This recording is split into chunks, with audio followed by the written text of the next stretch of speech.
Salut les mutants, c'est John Coffey, la Marvel Team. Donc, on continue avec cette seconde vidéo qui va concerner les personnes qui sont en surpoids assez prononcé, les personnes obèses. C'est vraiment une série de vidéos histoire de vous motiver, voilà, vous donner l'envie de vous reprendre en main. Donc là, c'est la seconde, hein. On a déjà fait une avant que je vous invite à aller voir si vous ne l'avez pas vue. Il y en aura trois en tout. Sur cette vidéo-là, on va parler un peu des causes de l'obésité. Pour commencer, certaines personnes pensent que l'obésité c'est une maladie, que c'est reconnu comme tel. Il faut savoir qu'il y a un grand débat entre ceux qui disent oui, il faut considérer l'obésité comme une maladie, comme ça ce sera traité plus sérieusement par les médecins et chercheurs, et d'autres qui disent que non, ce n'est pas une maladie, c'est plus du point de vue d'une addiction, et qu'il ne faut pas dire que c'est une maladie pour pas conforter les gens à se dire oh je suis malade, donc je peux rien y faire, etc., etc. Donc voilà, on va pas rentrer dans ce débat-là aujourd'hui, mais pour vous dire que pour les personnes qui pensent que c'est une maladie, ça dépend en fait de d'où vous vous situez. Donc, on va parler d'obésité. Déjà, l'obésité, c'est ce qu'on appelle une maladie de civilisation récente. Dans l'histoire de l'humanité, il n'y a jamais eu autant de cas de personnes obèses dans le monde. Ça n'existait pas déjà, même quand on revient en 1885, voilà, vous pouvez voir cette personne-là. Elle était tellement considérée énorme, obèse, que c'était un show pour aller le voir. Les gens payaient donc pour aller voir cette personne-là. Et quand on revient en plus même encore plus loin dans l'histoire, à l'époque, les personnes qu'on pouvait voir, même avec un surpoids ou voire un léger surpoids, c'était vraiment les personnes qui avaient les moyens. C'était réservé à la haute, hein, les personnes qui pouvaient se permettre de manger et de ne pas en faire une. Voilà. D'ailleurs, si vous allez dans des pays comme la Thaïlande par exemple, vous allez voir que les filles vont directement vers les mecs qui sont assez enrobés parce qu'elles pensent qu'ils ont de l'argent. Eux, pour eux, c'est ah, t'as les moyens d'être gros, donc forcément t'as de l'argent. Certaines ont encore cette mentalité-là, donc ça vous montre vraiment que voilà, être en surpoids à l'époque, c'était vraiment un truc réservé à une certaine caste de personnes qui avaient les moyens de se nourrir. Mais de nos jours, voilà, c'est vraiment devenu un truc de masse. C'est même plus les personnes qui sont au bas on va dire, de l'échelle sociale qui sont plus touchées que les gens d'en haut. Donc là, on va parler des différents facteurs génétiques et hormonaux qui vont faciliter chez certaines personnes la prise de poids. Certaines personnes vont avoir des dérèglements au niveau de la thyroïde qui va faciliter chez eux la prise de poids. Il y a encore aussi les personnes qui ont un métabolisme lent qui eux aussi vont plus facilement stocker du gras. Donc c'est important de savoir où vous vous situez pour savoir si vous avez déjà des prédispositions à prendre du poids. Il y a d'autres facteurs aussi qui rentrent en compte, comme les facteurs environnementaux et au niveau de l'alimentation. Je vais laisser West vous en parler, il connaît mieux le sujet que moi. On va passer à la partie 2, c'est là on va parler de tout ce qui est facteurs alimentaires et tout ce qui tourne autour. Donc on va commencer par les perturbateurs endocriniens, ça va faire le lien avec la partie précédente. Donc qu'est-ce que sont les perturbateurs endocriniens? Ça va être des molécules chimiques, des substances chimiques qui vont pénétrer dans votre organisme et qui vont bouleverser votre bilan hormonal, votre système hormonal. Donc ces perturbateurs endocriniens, vous allez les retrouver dans tout ce qui est savon, plastique, etc. Bon, normalement ils ont été interdits par la loi, mais on ne s'est jamais fait attention. Donc vous allez les retrouver sous les noms de bisphénol A, de phtalate, de parabènes et d'autres noms, hein. Je vous laisse chercher ça.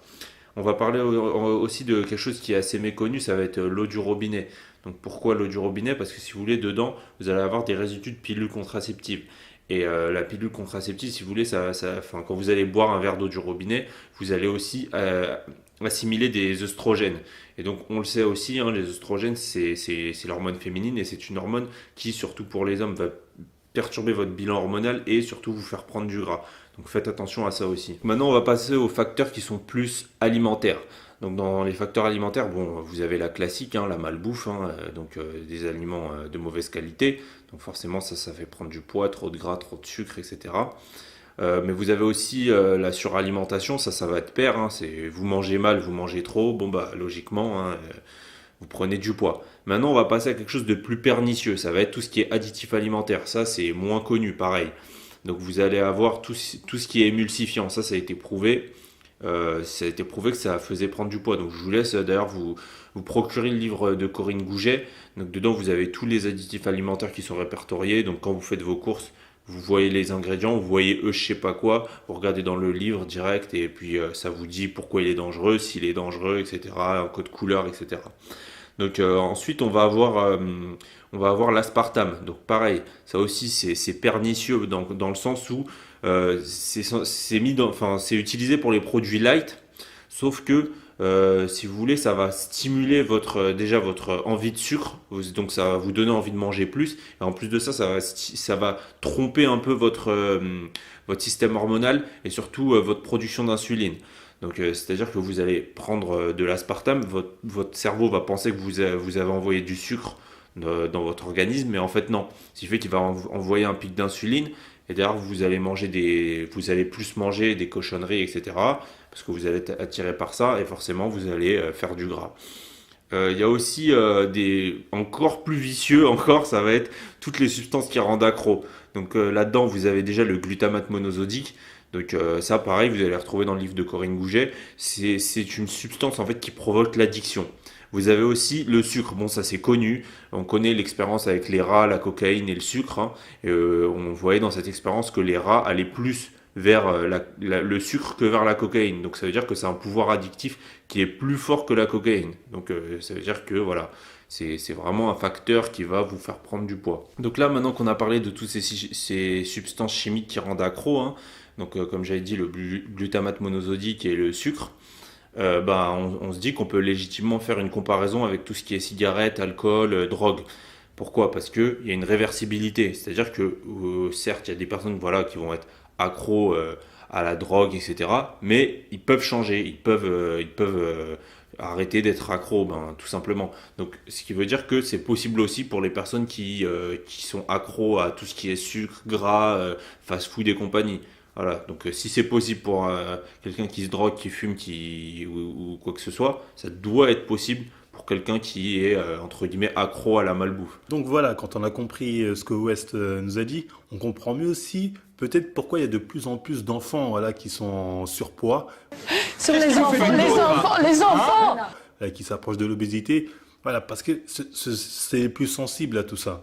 C'est-à-dire, on leur fait déjà de la pub partout, hein, cette surconsommation, que ce soit à l'école, on leur fait des trucs petit déjeuner, on leur donne des céréales cornflakes, je sais quoi, les pubs McDo avec les jouets, ou autre, voilà, on leur vend vraiment ce monde en disant, mangez, mangez, c'est bon, manger. Donc ouais, c'est vraiment les premiers qui tombent dessus et qu'on n'allait pas me dire, non, mais la malbouffe, c'est pas responsable de tout, c'est pas responsable des maladies de ça. C'est l'une des principales causes, hein. Ça c'est clair, avec tous les produits qu'il y a dans la viande de nos jours et tout ça, c'est l'une des principales causes. D'ailleurs, il y a même un Américain qui a au moins le mérite de le reconnaître, écoutez. Je pense qu'on est le seul fast-food honnête du monde. J'ai jamais rencontré quelqu'un qui dise à ses clients « Eh, stop, allez-vous-en, ne mangez pas là ». Mais plus je leur dis de partir, plus ils veulent revenir. L'obésité, c'est un énorme business aux États-Unis. Voilà, vous n'allez pas entendre le mec, il n'en a plus rien à cirer. Mais il a raison. Voilà, il dit oui, je préviens aux gens oui, qui vont mourir grâce à cause de cette malbouffe. Et ils viennent quand même et ça marche super bien. Je fais des affaires, c'est nickel. Voilà, pour vous montrer à quel point voilà, ils sont arrivés à un niveau où ils s'en cachent même plus. Ils disent ok, ça va vous tuer, mais vous allez quand même venir. Pour vous dire à quel point les gens sont accros et qu'il faut vraiment essayer de se détacher de ça. Après, moi, ça me fait rire aussi. Il y a d'autres personnes qui sont là, qui se battent pour la liberté de manger ce qu'on veut. Oui, arrêtez de décider pour les gens ont droit, ils ont le choix, on choisit. Mais pour encore une fois, vous les regardez, les mecs qui se battent, ou les femmes qui se battent pour ces combats-là. Écoutez-moi un peu ce qu'il va dire. Ce que vous pouvez remarquer, c'est que doucement mais sûrement, des gens se permettent de vous dire « Eh, vous ne pouvez pas faire ci ou ça, ne mangez pas ça, vous allez grossir ». On veut juste que les gens se défendent en disant « Eh, lâchez-nous, laissez-nous décider seuls ». On a diffusé et rediffusé cette pub sur les chaînes nationales. Et on a eu des tas de coups de fil de gens qui nous disaient « Moi, je vis ça tous les jours ». Lui, visiblement, ce n'est pas son truc. Ça, ce sont des vendeurs de cochonneries. Ils existent et ils font des affaires, tant mieux pour eux. En fait, moi, j'en ai jamais mangé. Chacun doit être libre de choisir. Et mon choix se porte sur des aliments un peu plus sains. Seconde partie de l'interview, le défenseur des fast-foods choisit de nous faire découvrir sa cantine, un resto tendance de Washington. On est loin des fast-foods à l'américaine, et ce n'est pas un soda, mais une eau minérale que ce sportif choisit de consommer. Voilà, lui c'est le champion, hein. Faites ce que je dis, pas ce que je fais. C'est ce genre de personne, encore une fois, qui vous pousse à l'achat à chaque fois. Il vous dit oui, consommez, mangez, mangez, mangez. Et c'est pareil. Là, on va avoir d'autres catégories de personnes qui vont nous dire ouais, mais moi j'étais en stress, moi j'ai déprimé, c'est pour ça que j'ai pris du poids, nanani, nanana, je me suis mis à manger. Encore une fois, voilà, après il y a des cas particuliers, mais je veux dire, manger pour combler un stress ou je ne sais quoi, ce n'est pas une solution. Ça, c'est ce que la société nous fait croire. C'est-à-dire, demain, il y a des gens, quand ils sont mal, ils vont dire, faut que je fume pour déstresser. Voilà, on vous fait des pubs chocolat. Quand je vais pas bien, un petit chocolat et le moral est de retour. Voilà, tout ça, c'est vraiment des images qu'on vous donne. Il y en a d'autres encore. C'est quoi? Ils sont dans cette impulsion de consommation. C'est-à-dire, dès qu'ils voient un truc, oh, j'achète, j'achète, j'achète. Parce que voilà, cette société nous met vraiment dans une bulle où on nous dit, acheter, c'est se sentir mieux. C'est-à-dire, une fois que tu auras ça, ah, tu seras soulagé. Ou une fois que tu vas manger ça, ah, tu vas dire, ah, tout va mieux maintenant. Or que non, hein, tout ça, c'est juste des artifices pour au final qu'on consomme. Donc voilà, après, il y a des cas particuliers, mais en général, il faut éviter de tomber facilement, d'avoir comme conséquence, par exemple, la déprime, donc manger. Non, ça peut être comblé avec autre chose. Après, bon, même dans le sport, il y en a des fois, comme ils sont déprimés, ils rentrent dans le sport, mais des fois, ils vont tellement loin que ouais, ça peut être dangereux pour la santé. Mais bon, il faut absolument que vous puissiez trouver votre équilibre là-dessus pour pas tomber dans la dépense, parce que c'est ce qui les intéresse au final, que vous dépensiez, que ce soit de l'alimentaire, des vêtements ou je ne sais quoi. Autre point aussi, ça va être le manque d'activité physique généralisée. Les gens font de moins en moins d'efforts, hein, ça c'est sûr. Ils prennent la voiture souvent pour aller au boulot ou pour aller acheter du pain au coin de la rue. Ou bien voilà, on commande à manger chez nous, on se déplace même plus. Ou encore voilà, on rentre du boulot, on est devant le canapé, on regarde la télé ou on joue aux jeux vidéo pour les enfants. Donc ce manque d'activité générale va provoquer une prise de poids chez les gens, ça c'est sûr. Voilà, je ne parle même pas d'activité physique, hein, même des activités du quotidien, se déplacer un peu, les gens ne le font pas. Et il faut savoir une chose, que l'homme de base a toujours été fait pour bouger, il a toujours bougé, soit pour découvrir de nouvelles terres, pour aller cultiver ces terres ou bien pour aller chasser. Voilà, l'homme est fait pour bouger. Or, malheureusement, on bouge de moins en moins, ce qui pourrait provoquer une moins de dépenses caloriques, donc un surpoids plus ou moins généralisé. Et justement, la musculation, c'est le sport qui va le mieux combler à ce manque de mouvement dont l'homme a besoin.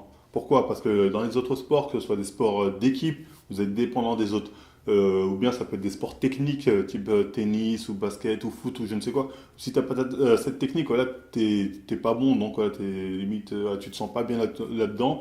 Ou bien des sports de combat où pas tout le monde aime prendre des coups ou être aplati au sol ou je ne sais quoi. La musculation, ça va vraiment être l'endroit où vous êtes face à vous-même. Vous allez pouvoir pallier à ce manque de mouvement. Hop, hop, hop, en allant à votre rythme, personne pour venir vraiment vous pousser. Vous êtes, voilà, il y a quand même des mouvements techniques à apprendre, tout ça, mais bon, c'est pas des trucs de fou. Voilà, vous apprenez à bien faire les mouvements et ça vient tout seul. Donc la musculation, c'est selon nous voilà, le truc le plus optimal pour pallier à ce manque de mouvement. Parce qu'on entend souvent les gens dire oui, c'est superficiel, la musculation, nanani nana.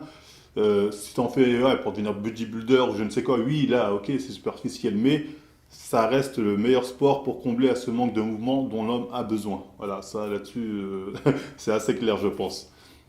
En tout cas, bon, on reviendra sur les solutions. Donc, on va parler un peu des arnaques et des solutions dans la partie 3 qui sera la dernière de cette série de vidéos. Donc voilà, j'espère que cette partie-là vous a plu aussi. Si c'est le cas, n'hésitez pas à liker, partager, vous abonner à la chaîne, nous suivre sur nos différents réseaux sociaux. Hein, c'est là où on donne des nouvelles de nos sorties de vidéos. Et on vous dit à la prochaine mi-temps. My big burger, my big Mac, my